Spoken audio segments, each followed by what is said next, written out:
I'm Mark Norman, folklore researcher and author, and welcome to this bonus episode of the Folklore Podcast. In this episode, it's my pleasure to shine a light on another great folklore audio project as we meet Charlie Dobres, the writer and creator of audio drama The Maiden and the Dragon. The story takes a well-known folk tale, which we've covered on the podcast before, the Lambton Worm, and retreats it with a female protagonist front and centre. As you'll hear, improving equality in folklore, and in other places as well, is something that Charlie is very passionate about, and he explains more about it at the start of this episode. Now, before we get into the interview, here's a trailer for The Maiden and the Dragon to whet your appetite, and do stay tuned at the end of the interview for a special competition. Everyone tells me what to do, but I just want to listen to me. What I want is... I don't know what I want. In a year's time you will be of age and will marry, and the Reeve's son is perfect. He's always rude to us. I'm not going to marry a lad like that. I'm just not. And who says I want to be married anyway? Did anyone ask me? I suppose this is how it is for adults. You just go on and on, doing the same thing every day and, well, that's it. Nothing's going to change that for me. Right, let's see what's in the river today. This fish has claws. Strange fins on each side of its body. Oh, and its eyes. Never have I seen a fish such as this. Tonight, when the village sleeps, take your catch to the well and cast it down to the bottom. Egad! What's this in me pail? A fish? A bird?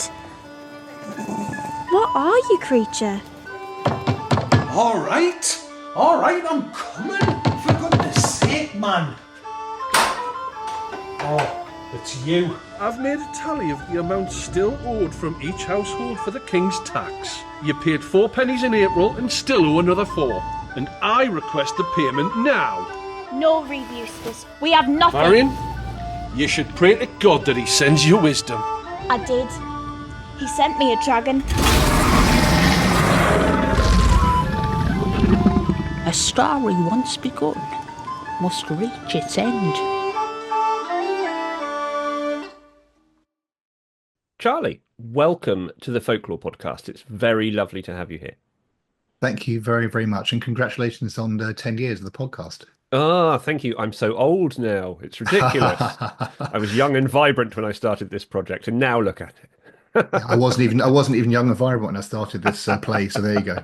Okay, let's maybe gloss over this side of our characters and move on, shall Absolutely. we? You are going to tell us in a moment a little bit about your play / audio production / drama, The Maiden and the Dragon. But before you do, tell us a little bit about yourself, please, if you would. Gosh, about myself. Well, I live in East Sussex, which is a very folklory county to live in. A lot of ancient stuff going on, which doesn't explain really why I set the audio drama in Sunderland, but we'll come back to that. So I've actually spent the last 14 or 15 years in Lewes, voluntarily helping to run Lewes Football Club. And Lewes Football Club became famous within football in 2017 for becoming the first football club in the world to give equal resources to its women's team as well as its men's team, something called Equality FC. Now, that's been my main thing for over a decade. However, I've always kind of tried to do some writing, kept up, but it's difficult because helping run a football club as a volunteer it takes a lot of your time. So when I did finally get some time, stepped off the board 2 years ago, hit my term limit, and to go back into writing, the obvious thing seemed to be to write a folklore audio drama from football.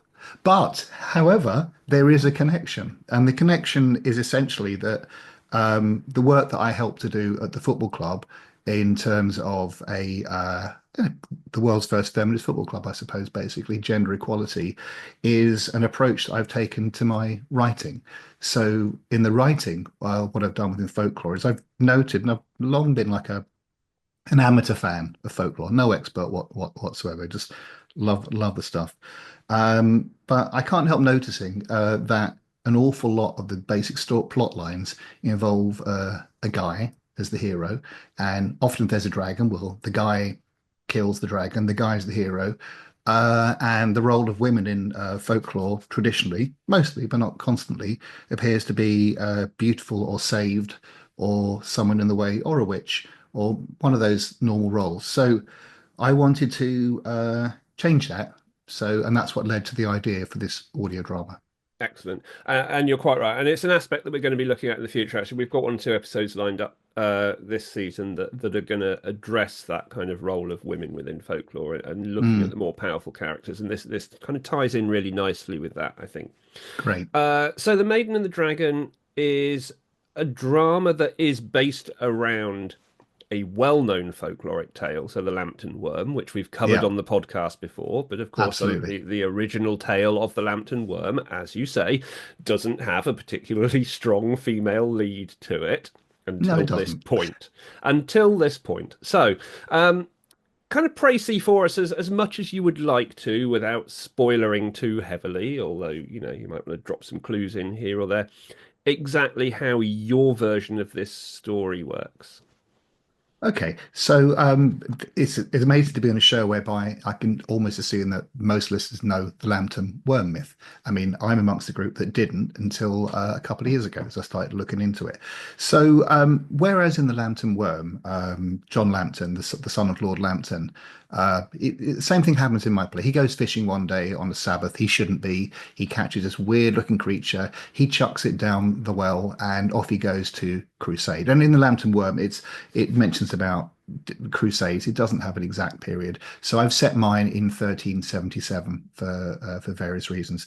So in my play, where it deviates then from the normal Lambton Worm is that when he chucks it down the well, it's actually found by the main character, the protagonist of my drama, who's a 13-year-old girl called Marion. Now, she finds this weird creature down the well, and because, as you can imagine, in 14th century medieval England, to be a girl, to be a woman, is to have no rights, is to be completely othered. You've got a role, that's it. By the time you're 13 or 14, you're either going to be married or you're going to be put into the convent, which was, not the worst thing because you got an education, but you had no rights, you had no nothing. So she takes pity when she finds this creature. She wants to nurture it. She feels naturally that she wants to nurture it. And then really the rest of the story is about the bond that's formed, what they learn from each other, and also crucially, without doing a spoiler, the true nature of what this dragon is. It's a very particular dragon, which is very famous in literature and folklore. So I've combined the Lambton Worm with another very well-known tale, and you'll have to listen to it to find out what that is. Yes, it's an interesting link, and it does, obviously the press release for this does kind of make that link for people, but we won't make it here. We will encourage people to go and find out what that link is for themselves. Yeah, and don't worry. Listen, there are 6 half-hour episodes to this drama, and you find out pretty early on the true nature of what this dragon is, and then the story unfolds from there. Yeah, and it's an intriguing link, and I think people will be pleasantly surprised by this connection. I hope they will, and for those people won't get to read the press release normally, but there's a reason in literature as to how come it's this particular dragon that starts sounding more and more arcane, isn't it? But I was very keen, that when I wrote the piece, I really, really wanted to understand and then convey what it would have been like to be a 13-year-old girl in 1377 living on the River Wear, which is where this is set. Because it's easy to make assumptions using our 21st century brain about what it would have been like. And some of them are right, but some of them, like, it's even worse than you think. And in some ways, it's better than you think.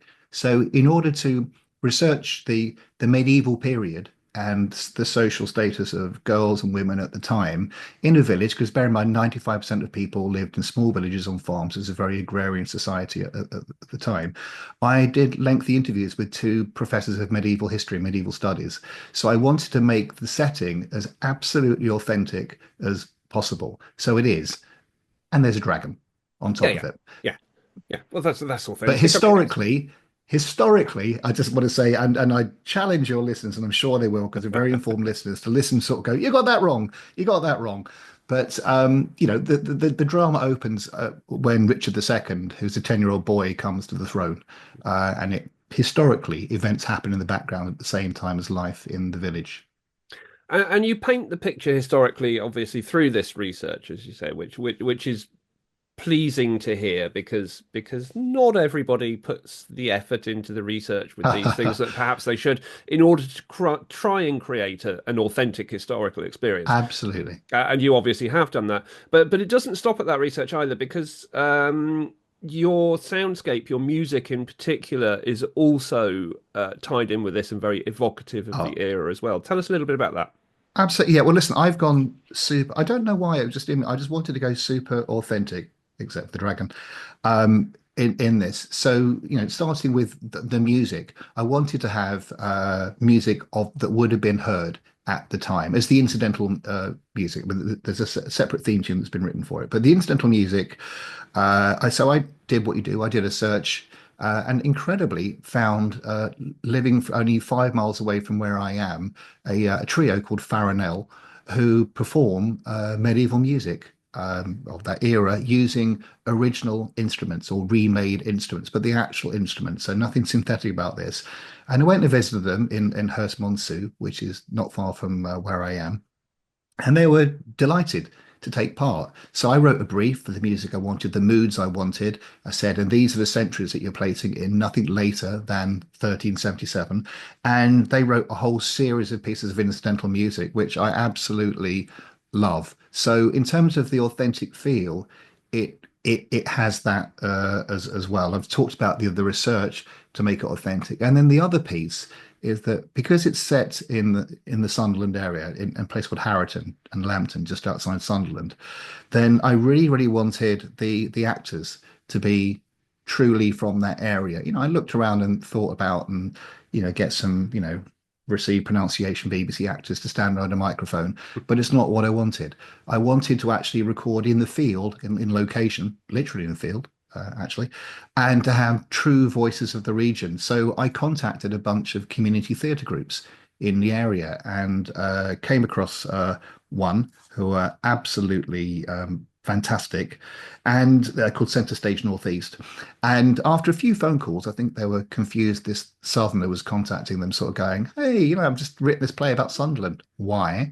Well, I had to explain why. Oh, it's set in 1377 and etc. I think they thought I was a bit mad at first, but they agreed.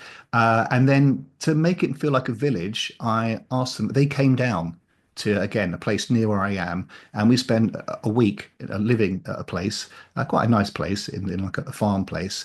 And there was me, Karen, my wife, who helped out. There were the 7 actors from Centre Stage Northeast, all obviously authentically from the region, with the whole feel. And I have to say, the warmth of the region. I know other regions are warm too. It's not a warm competition, but they were just superb, incredible human beings, lovely people, really nice acting. So that was in the mix. They knew each other, so we acted like a village for a week in recording it. But the glue that I think held it together was that I had some help in the professional sound recording from a guy who happens to be a friend where I live. He's a guy called David Thomas, and David has 30 years experience in recording audio dramas. He worked on Lovecraft. He's done loads of major series you can think of. A useful friend to have, I admit. I was going to give it a go myself. And David's skill is astonishing. So I like to think that when you hear it, aside from the plot, you'll hear a very, very polished production as well. Oh, absolutely it is. Well, people will have heard the trailer at the start of this episode, so that'll give them just a little bit of an inkling into how polished it is. Absolutely. But the soundscape is wonderful for it as well. There's a lot of work gone into that kind of there is sourcing of effects, and I mean, did you wild track live as well as just sourcing library effects for that? No, almost none of it's library. So what you hear If you hear birds singing, there are birds singing. If you hear trees, it's trees. If you hear water, it's water. Dragon was a bit more challenging, admittedly. And I will let your listeners into a little secret here. There's a technique called Foley, the way you make sounds when you're doing sound recordings. And some dragon stuff had to be put on afterwards. But actually, for some of the sort of the subtle, the gentle noises, the people from the theatre company brought their dog with them as well. And he was making some brilliant sort of noises. So I said, David, just stick the microphone on him and see what happens. It's called Cody. Sorry, Cody the dog, not Cody. So when you listen to it, you'll hear the sound effects of the dragons whimpering and gentle noises are Cody the dog as well. And the other little thing I'll say is when you hear the dragon's wings flapping, and I learned something here, it's someone holding a strong leather jacket and moving in and out, because it sounds like dragon's wings flapping. So there you go. Who knew? Everybody likes a peek behind the curtain, and that's... Yeah, they do. There were no... Listen, I tried to get hold of a dragon. I couldn't find one. No, they're difficult to pin down, to be fair, these days, I think. They are difficult to pin down. They are. Most of them were signed to an exclusive contract to Game of Thrones for many years, I believe. So they were, but apparently they didn't get that well treated. And at the moment, I think there's sort of down tools. Yeah. So otherwise, I could have got one. But what can you do? Well, yes, sometimes you've just got to improvise, haven't you? Yeah, and the thing is, I don't want to. I mean, you don't want to piss a dragon off, so I had to be careful how I negotiated. Yeah, absolutely. Yeah. So you've worked with this stage school on this, which has made it a real kind of community enterprise. And folklore is all about community. It's always been wrapped up in community. We know that, storytelling, folk tales, the transmission of this has always been in that kind of community way. And community groups are really important to folklore. So did that kind of add an extra aspect to what you were doing that really helped with that kind of authentic storytelling approach for you? That is it. That's exactly right. So, part of the authenticity is in a way having people who are not day in, day out professional actors. I don't knock their craft. These are good actors. But what they have in absolute spades is connection, is humanity, is warmth. That sounds like I'm knocking professional actors. I'm not. It's just that I guessed that, and I think I was right that you can't fake a connection with the land, where the place where people are. If you are from the Sunderland area, you can do an accent. It just doesn't quite feel the same to me. And exactly as you say, I think it kind of matches in well with the tradition of folklore. It's largely, orally transmitted very much in villages, in families, and passed on and stuff. And I think you very much get that feel by listening to these actors. I think they'd never done audio ready before. They are musical theatre. They're used to big acting. So, the first day or so, we were just bringing the acting in, just like bringing things back. But they were just superb, very willing, able to learn fast. David, the sound guy, was like, super good with them. And it was a really lovely experience spending a week with them, apart from the recording. And I hope that also comes across in the warmth of the recording. I think it does. So is this going to be the start of a range of projects of this nature for you, do you think? Or is this a kind of one-off? I think at the moment, there'll be a follow-up. So when you write something, I think inevitably, depending on what you write, I guess, you become very attached to the characters. As I started the writing process, half of them didn't exist. They just arrived. And it's a really kind of weird thing. I had Marion, the 13-year-old main protagonist. I didn't have the Reeve, the antagonist, who's the naughty village Reeve and stuff. But there are various characters. So I become very attached, but in particular to Marion. And I won't give what happens towards the end of it and other characters. So I think at the moment, yes, I think I'm going to be hopefully starting to draft some stuff fairly soon on what happens next. So this original story takes place in 1377, 1378. It does mention the Peasants' Revolt in 1381. So with the ingredients of this particular, The Maiden and the Dragon, Part 1, being historical background, folklore, and Marion, then I think by taking those elements maybe to another part of the country, maybe to another historical background, maybe to another mythical creature, then I think there's more to discover. And I'm interested, this Marin 13, now 14, about what will happen to her. She's sort of got the thing she wanted without giving it away. But what will that mean to her? What will her life be like after that? So yeah, I'm looking forward to doing more on this. It'll take a little while. The first one has taken a year from beginning to end, from like writing the first thing or the piece of research to putting it up on all the platforms, Spotify, Apple, Audible. It's up on all the platforms. It's taken a year, so I'm thinking, okay, that's roughly how long it takes. So I'll just kind of work with that kind of rhythm. And it's worth saying, but when you consider that this is a year-long project that's involved a lot of actors, a lot of sound work, all of these sorts of things, it is freely available to listen to. I'm stupid, essentially. Now, listen, if you go to Audible and you're a member of Audible, Amazon, you can pay £7.99. That's up to you. You totally can. You can also go to Spotify and you can listen to all 6 episodes for nothing, or Apple or Amazon, all the platforms. It's available widely. So yeah, and it's a question people ask, well, why did you do it? You're not going to make any money out of it. And I think it's one of the aspects of audio. And I don't know if you're going to go onto your yacht after recording this one, but it's like, it's not necessarily.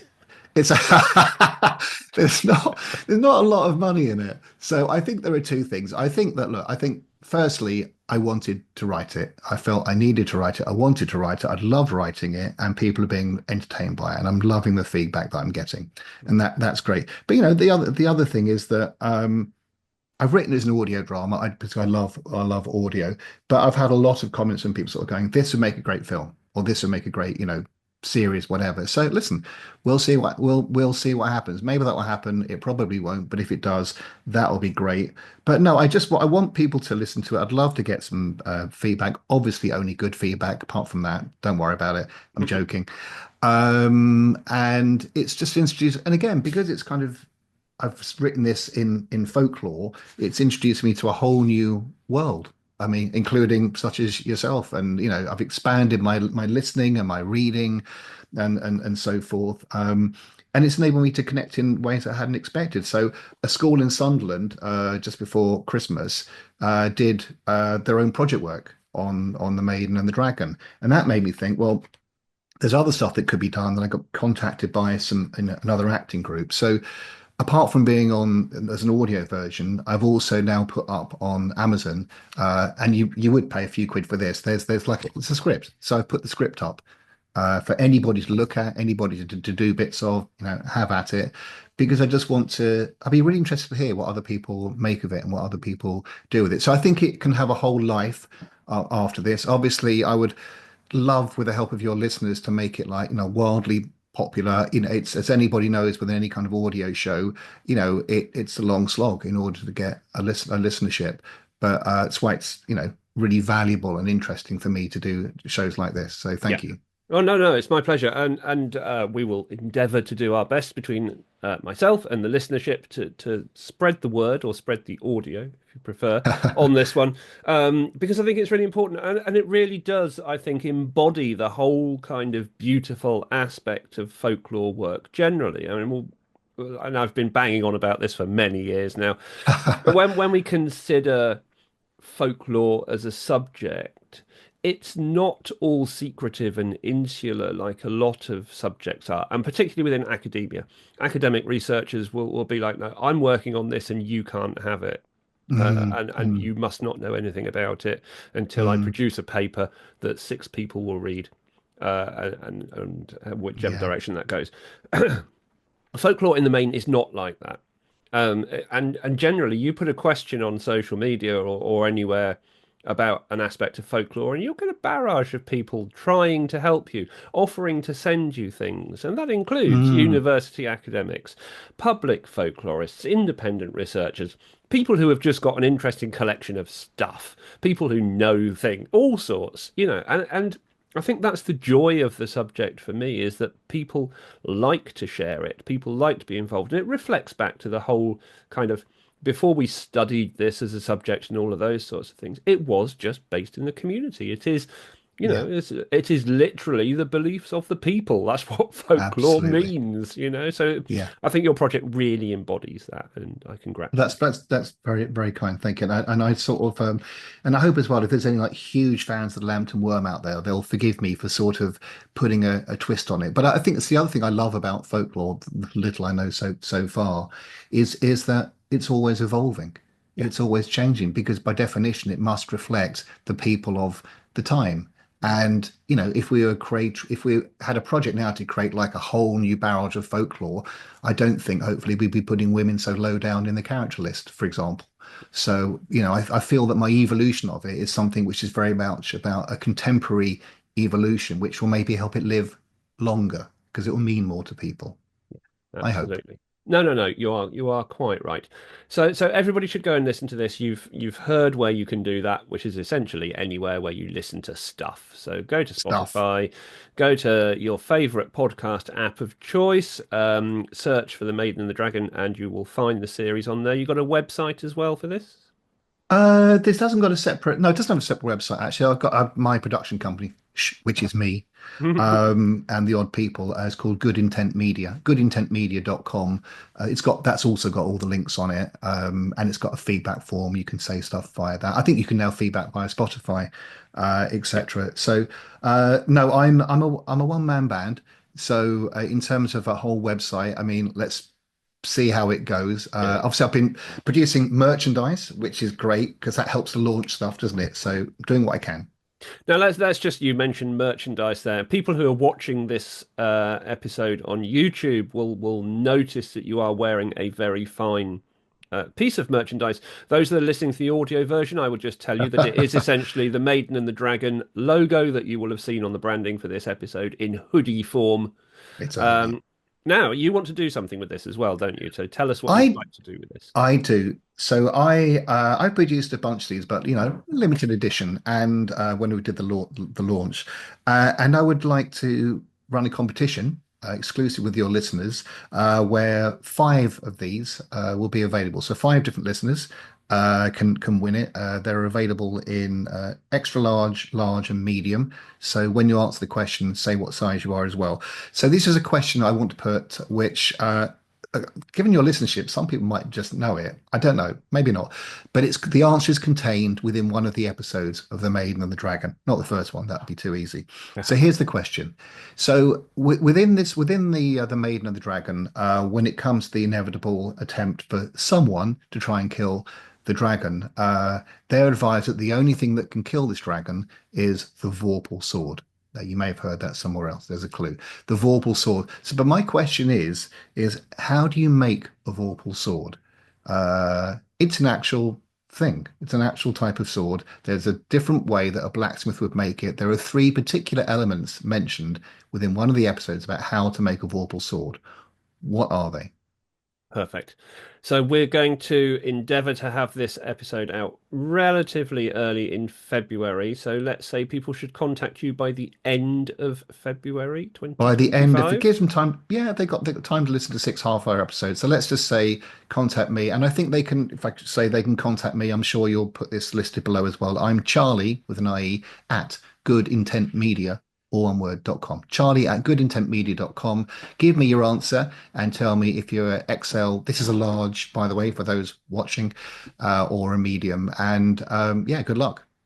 Perfect. Thank you so much. I will put information in our social media and on our website at thefolklorepodcast.com for people to be able to have a go at that competition as well, because who doesn't like to win free stuff, right? Everyone loves freebies. Everybody. Excellent. Charlie, thank you so much for taking the time to come on. I hope we can encourage a big listenership for you through this. It certainly deserves it. And I look forward to seeing what you do next. Thanks so much. Thank you. My pleasure. Good luck if you're entering the competition, and if you do win, be sure to tag us on social media at the Folklore Podcast and post a picture of yourself in your Maiden and the Dragon hoodie. Now, in a moment, you'll be able to hear the theme song from the Maiden and the Dragon, Calling Me, performed by Lily Brooke, to end the episode. I'll be back next week with another regular episode of the podcast. In the meantime, if you need to hear more, then do visit the Patreon page at patreon.com/thefolklorepodcast, where you can access extra material. You can join on a free tier and access folk tales each month, or you can join on one of the low-cost paid tiers to access even more material.